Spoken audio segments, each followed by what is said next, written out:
Now, with the example of a single system in the lab, just determining one parameter, how you can gain efficiency by using modern automation possibilities.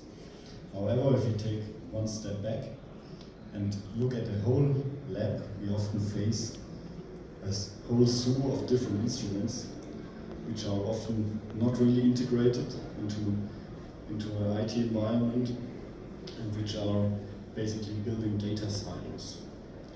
So how can we kind of approach this challenge? And I know, there are a lot of visions around, showing the fully integrated lab, everything is connected, talks with each other and so on. But I think you all agree that this vision is still a long way ahead.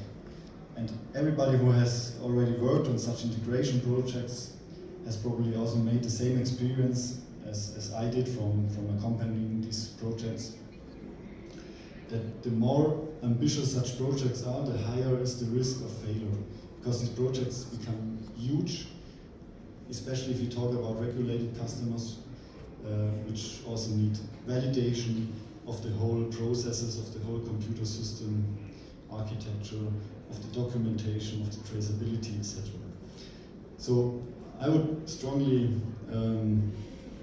propose that we look at what is already there and which possibilities are the most easy to implement and which gives us the highest gain of reducing our silo structure.